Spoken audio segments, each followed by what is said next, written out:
How you doing, sir? Good, how you doing? Good. Stand up. Unless your fingers for me. We're just detained right Like now, your under print? arrest. So you're detained right now. We got a call that it might be a possible fraud for a certain amount. That's why I literally came in here. I've been coming to you guys' office like a few days now. Trying to figure it out. You're under arrest. Yeah, we're just trying to investigate. All right, just step out real quick. Sorry, just going on. You can't have to put on All right. No weapons, right? No, I'm good, bro. So you said that you were coming in here to find out about the fraud? Yeah, I've been calling these guys for weeks. It's been like, I don't know, a few. So I don't even use these accounts in months. Okay. I don't even have a point because I have other business accounts, and I've had them for like years. Okay. And then I got like a notice. I tried to log in online. I couldn't log in online. I called over the phone. They basically told me I had to come in and like pay some fees. Okay. I came in. Let's walk back here. So, this your wallet right here? Yeah. Your ID in here? He has my ID. Oh, you got it? All right. Let's walk over there. Okay. Yes. 616 copy of Florida 27.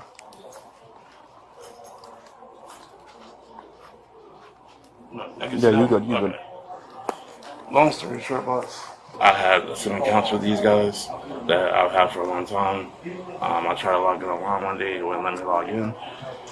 Eventually, I found out there were just some fees that, like, because there was just old accounts. Yeah. And they asked me to come pay the fees. I went and paid the fees. They told me everything was fine. I got a few text messages saying, like, basically, that I use his cards, basically. And I didn't, but I had called, and they told me basically the fraud department was closed. So I'm back in the office. They told me basically I had to call when fraud was open. I called fraud. Basically, they told me that I had to come back in here because they don't. They basically couldn't help me over the phone, and so I'm here now. I don't know even what accounts is even in regards to. They won't even tell me what accounts is. Okay, so you opened the accounts and you haven't used it for years. You're saying that? It depends on what account. Like some accounts not for months. Okay, Yeah. so for months, and you got some notifications that you got possible fraud with the accounts, and now you coming in here because you had some fees related to some of the accounts. Well, no, I already paid the fees. Okay, so you paid the fees. Yeah, so I got you were everything fine. So what were you doing in here to find out about the fraud? Yeah. Okay. To see what they think is fraud or whatever. Okay, because how did you get the notification through? It was a text or something? a few weeks ago. Yeah. Okay. And this is like my second or third time trying to come in figure here? out. Yeah. Because the other time I went, they told me everything was fine. Did you go to this one or Tampa? South Tampa? Yeah. Okay. All right. So when was the first notification? You might look at my phone. Okay. All right. Let me you mind signing up? Yeah. Okay, say that again, Anthony. So we're filing against Mr. Stocker because he presented several stolen checks that we had to pay back to the financial institution. So Mr. Stocker owes us $29,731.01. I have also filed this with the U.S. Postal investigators, but the fact that he's back on our property, we don't want him around. He explained to you right now that you're not currently under arrest, you're just being detained. Yeah, I'm sorry, I'm just a little shaken. I wasn't expecting any of this. So. Okay. It seems like when they ran your name in their system, it's flagged for some reason that you're a suspect in a fraud case against GTE. Okay. So, whatever they're investigating, whether it's an internal investigation or if it's something criminal, but as soon as he ran your name, it popped and flagged. So. So for something like this, do you give the person like a chance to pay it? Because he said he came in here several times. He went to the South Tampa location to try and figure out like the fees. I guess he said it was fees that he had certain accounts opened up. No, so he deposited stolen checks they're easily stolen. He's not a trustee for the trust account that he presented these trusts, and he filed a bogus filing on Sunbiz. So I've been working with the U.S. Postal investigators because he stole several checks. But I called him. I spoke to his mother. I told him you owe us 29 grand, and we're going to file against you, and don't ever come back to GTE. Then he came and he opened new accounts. So we want him trespassed, and we want our money. Like he committed fraud for GTE. So, do you guys have a case open with a police department or anything? Where did he deposit the checks? Which location? I think it might be South Tampa. South Tampa and here. In this location? Yes. So the amount that was. So how much was the check that was done here in this location? $29,739.01. That was what he deposited here or withdrew here? Yep. Okay. Because you said something about South Tampa. Was it all here at this location? Oh yeah. So sorry. Yeah. South Tampa was the 29. That one was $11,052.29. And we have since then received the reclamation for that check. So both checks have returned. So he actually owes us $40,791.30. I mean, I was just in South Tampa GT for 3 hours trying to like get everything straightened out. They told me everything was fine. So like, wow. Okay. What's that? We don't know either. We'll figure it out. Whether it's something that Tampa's investigating or something that they're internally investigating. We're not really sure yet. So. I haven't used accounts in months. Okay. I was just trying to log in and see. Is it? Do you usually typically use GTE for your financial institution? To be honest, I stopped. Like, this is ironic. I stopped. But you still have active accounts here? Yeah. Okay. I just have like a few accounts, like maybe most of them like with Navy Fed. Okay. Yeah. Are you a veteran? No, my dad and granddad are. Okay. Yeah. We didn't get notification until June that the checks were a fake check. That's what Wells Fargo, I guess they were doing their investigation. You have video footage of the person who actually deposited the check? Yep. Okay. Yeah. Yeah, we need to see that and make sure it's the same person, because if not, then... Okay, yeah, hang on one second. Let me attach that as well. Yeah, I have everything right here. So it's definitely him. He's pretty, That's all we really need. Yeah. Positive identity. We can charge him with whatever you want. We can trespass him. And you want to file charges, right? yes, sir. Okay. Sit forward real quick. No, just sit up, like shift forward. There you go. All right. When I'm gonna release. What is it? This one that hurts or this one? This one. Okay. Deposit the check? Yep. That's it. Sure is. Yeah. You print the picture out and the check and all that. I think that'd be perfect. That's all we really need. Yeah, they're getting the information now, so we'll see what's going on. Currently, he deposited $11,000 in this location. So they're at $11,000 from here, $29,000 from somewhere in South Tampa. There's no open investigation anywhere. Okay. They'll just do the postal investigative unit or something through the post office. Okay. So we have $11,000 here at fraud. Okay. So we can go off that. 5 legal doctrines define this encounter, and each one applies cleanly to a specific moment in the footage. Issue 1 is investigative detention authority, which controls the opening minutes of contact. Under Terry versus Ohio, 392 U.S. 1, decided in 1968, an officer needs only reasonable articulable suspicion that criminal activity is afoot to justify a brief stop. Florida codifies this framework in Florida Statute 901.151, the Florida Stop and Frisk Law. The basis for suspicion here is not the officer's own observation, but the bank's internal flag on the subject's name. Issue 2 is the reliability of the informant, and this is where the case gains its weight. Under Adams versus Williams, 407 U.S. 143, decided in 1972, tips from identified citizen informants carry significantly greater reliability than anonymous tips. Under Illinois versus Gates, 462 U.S. 213, decided in 1983, the suspicion calculus is judged on the totality of the circumstances, including basis of knowledge and veracity. Florida versus JL, 529 U.S. 266, decided in 2000, confirms that anonymous tips alone generally cannot supply Terry's suspicion without independent corroboration.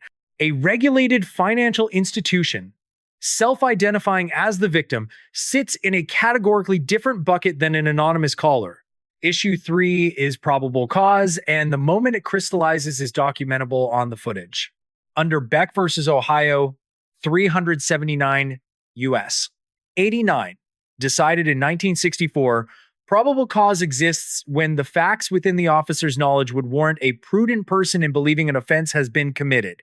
Video identification, 2 specific transactions exceeding $40,000, and an institutional victim documenting the loss together cross that threshold. You guys think I stole $11,000? Do you deposit $11,000 check here? I haven't deposited a check in so long. I don't even know, like... Happened on February 2nd.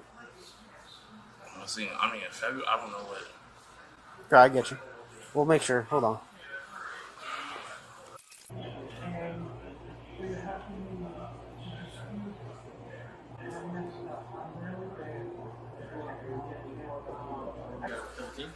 Huh? Yeah. We're at 17. We have a picture of him depositing a check. It's in. And we have the check. We have everything. So we're just gonna get the evidence and take him, and charge him and all that. Yeah, right. He's 10-15. So there's two separate locations Yeah. that he hit? Mm-hmm.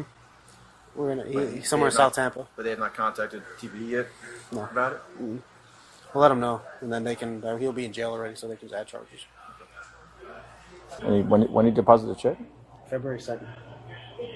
And is it just a bad check? Yeah. Okay. 11,000 here, 29,000. Okay. He's down 40,000. Okay.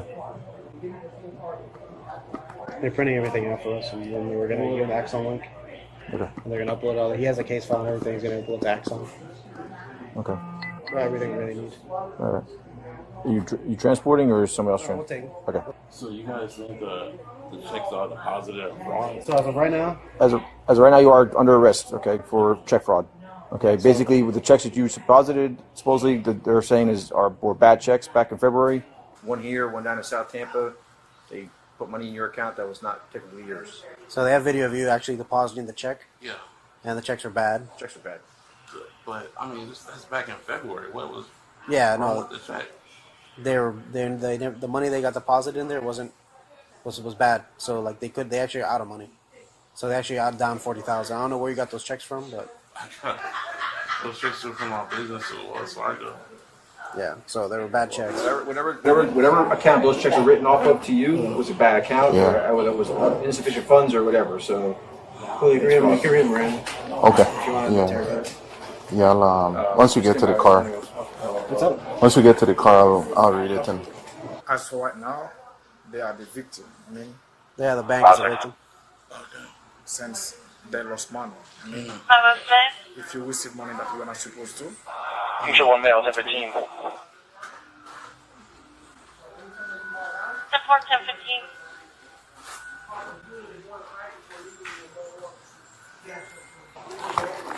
Can you guys give me an update on, I guess? Yeah. So right now they have you on a depositing and withdrawing on a fraudulent check. So the check was cashed for 11,000 and change.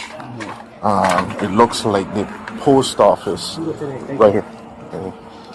The post office flagged you for, I guess, using these stolen checks.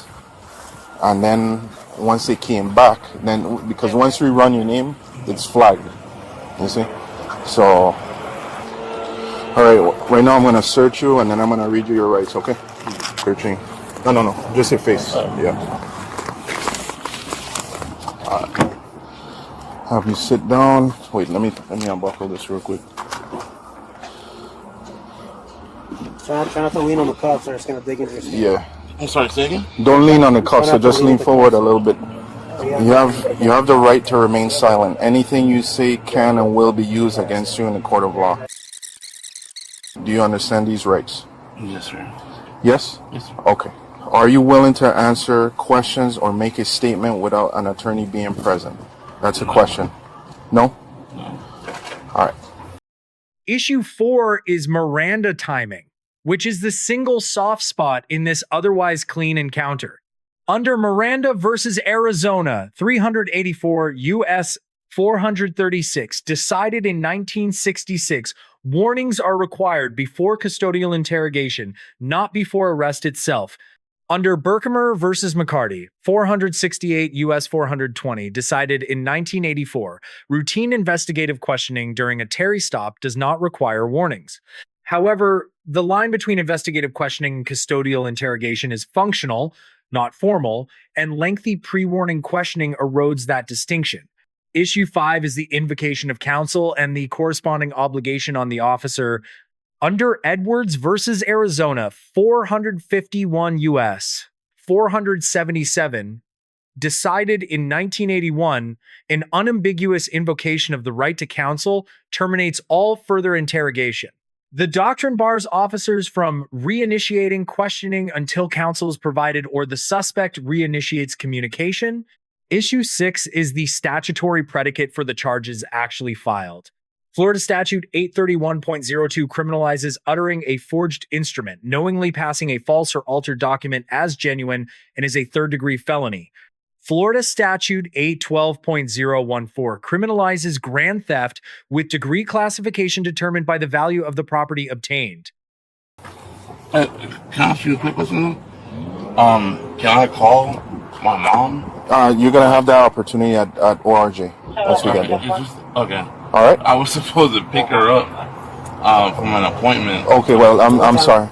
At like 9. I think somewhere between like 9:45. Is she at the place now, or are you picking her up from her house to get to her appointment? No, she was probably at the sorry, this is so much.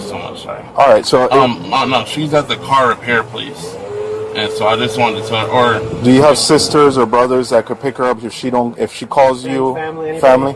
No, I'm not only child. It's probably you. That's your mom. You want me to answer? Yeah. All right. You have a few minutes just to let her know. Okay. All right. Hey, mom. Hey, listen. I'm being arrested right now because let her know for what? I know. I'm being arrested right now. They think that I have some kind of check fraud situation going on. And I don't know which jail are you guys taking me to? Oregon Road Jail. Oregon Road Jail. So I need you. Yes, mom. Listen to me. So I need you. Basically, like GTE is saying that. I guess 2 of the checks, from like business checks or whatnot. Like they didn't get the money back from it. And basically, so they're saying that it's check fraud. And they didn't let me know anything about, like, I guess, like, them not being paid. This is, like, back from February is what they're saying. Well, this one is from February. Yeah, okay. I don't know the exact dates, I guess. They haven't given me all the information. But, yeah, I don't know. I wish they would have just let me know the money wasn't there, because I could have just paid them the money. It doesn't make any sense. So what do you want me to do? I guess I'm just going to have to wait until I get out of... All right, just let her know you're gonna be there. I'm gonna be in Oregon jail, and okay. I guess I need you to figure out how to get me out whenever you'll have the opportunity to call her at the jail. All right. Also, it's still early, but it's possible we might be able to get out early if we see a judge today. Yeah. Okay. All right. Thank you. As a result, the 35-year-old man was charged with uttering a forged bill under Florida Statute 831.02, which is a third-degree felony, meaning you're using or trying to use a fake or altered document, in this case a check, as if it were real. He was also charged with grand theft, which is also a third-degree felony. Now, what actually happened in court for charge 1, uttering a forged bill, the adjudication was withheld after a plea, meaning he entered a guilty plea, but the judge did not not formally convict him, so legally he is not a convicted felon for this charge if he completes probation. For his second charge, grand theft, prosecutors dropped the charge completely and it did not move forward in court. So for grand theft, there was no conviction or penalties for this charge. I'm not entirely sure the reasoning on this charge being dropped, but in summary, he did plead guilty for the forged bill charge and was placed on probation instead of prison. Now, his probation sentence wasn't just a slap on the wrist. He was sentenced to 48 months or 4 years of probation, where he must 1. Report regularly to a probation officer, 2. Pay fines, court costs, and monthly supervision fees, 3. Maintain employment,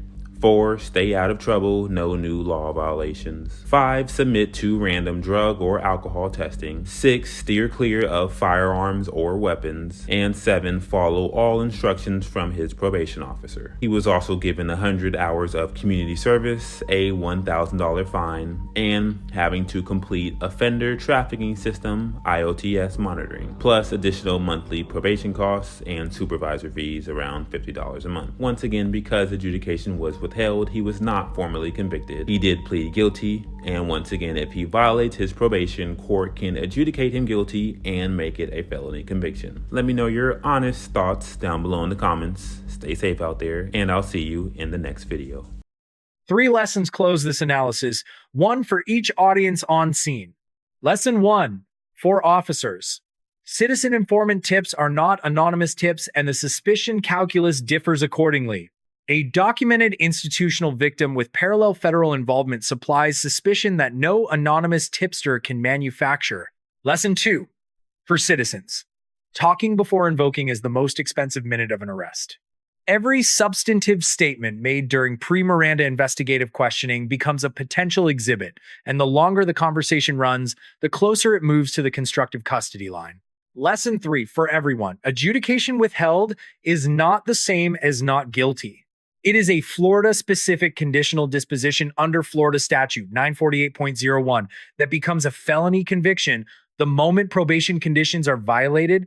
A bank that flags its own customer is operating in a different legal category than an anonymous tipster.